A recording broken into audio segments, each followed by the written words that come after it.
చూడలేక ఏదో whatever the point is ఇప్పుడు eventually I'm a citizen I'm a little well known person.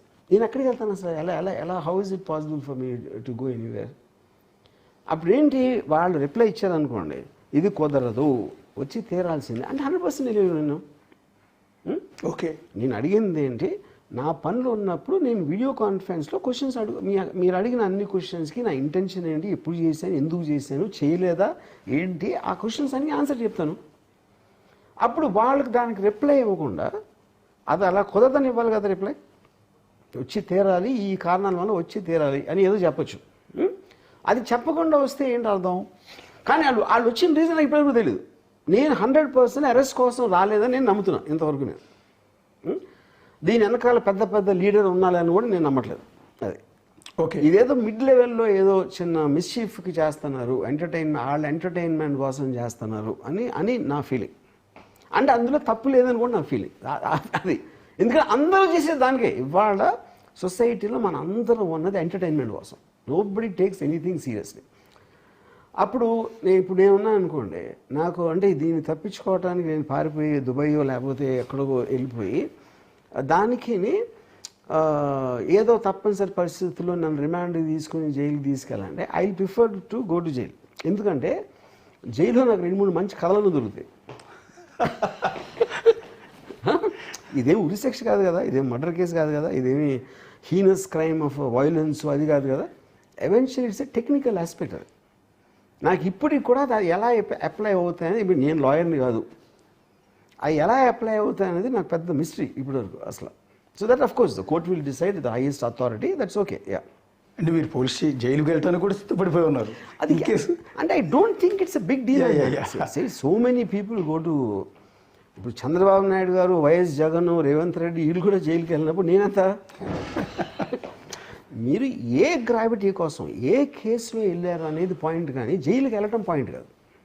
అప్పుడేంటి, ఇలాంటి కేసులో కూడా నేను జైలుకి వెళ్ళే ఛాన్స్ వచ్చిందంటే అప్పుడు అసలు ఎలా ఉంది సిచ్యువేషన్ అనేది అందరికీ అర్థమవుతుంది. I will be very happy. జైల్లో కూడా మంచి కథలు దొరుకుతాయి. అదొకటి. ఇంకోటి, దీని వలన దీనికి కూడా జైల్లో పెట్టచ్చు అనేది ఒక అవేర్నెస్ వస్తుంది అందరికి. అంటే ఎంత స్ట్రేంజ్ కేసు అని అప్పుడు it will become everybody story. అప్పుడు అంటే అది వాళ్ళ ఉద్దేశమా, ఇలా పెడితే జైల్లో పెడతాం అంటే అప్పుడు ఎంతమందిని పెట్టగలుగుతారు? అన్ని పార్టీలు చేస్తాయి కదా, అందరు పొలిటికల్ లీడర్స్ తిడతారు, బూతులు తిడతారు, వాయిలెంట్ థ్రెట్స్ వేస్తారు, చంపేస్తా అంటారు, ఎముకలు ఎరగొడతా ఉంటారు, పరిగెత్తిస్తా ఉంటారు, అన్నీ చెప్తారు కదా, అందరూ చేస్తారు. ఎవరు చేయట్లేదు?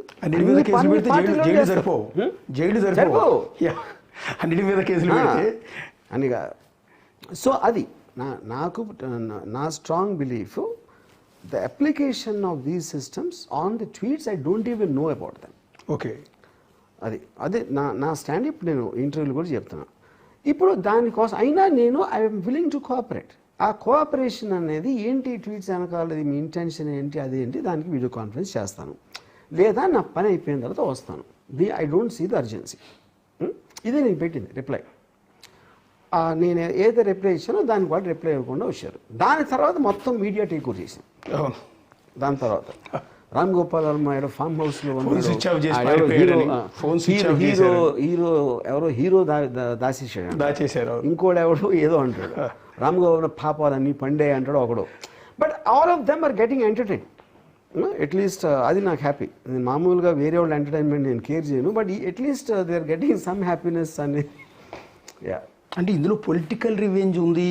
రామ్ గోపాల్ వర్మ గారి మీద లోకేష్ గారు, చంద్రబాబు గారు, పవన్ కళ్యాణ్ గారు ప్రతీకారం తీర్చుకునే అంత తప్పు టార్గెట్.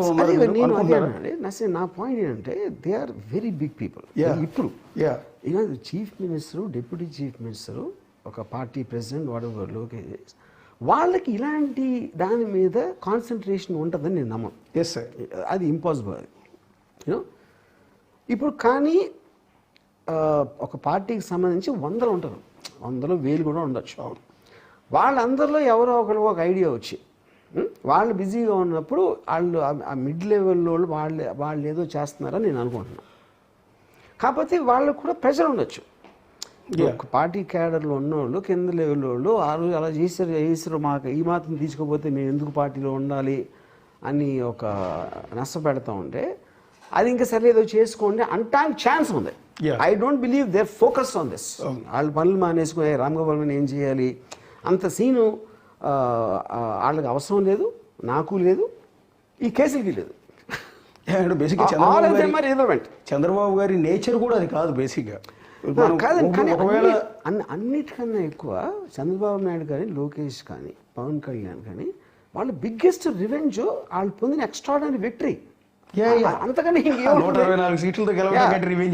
ఎవరెవరైతే వాళ్ళకి యాంటీగా మాడారో వాళ్ళందరినీ ఒక ఎడంకాలతో తన్నేసినంత రివెంజ్ వాళ్ళకి గెలవడంలో వచ్చేసింది కదా. అవును.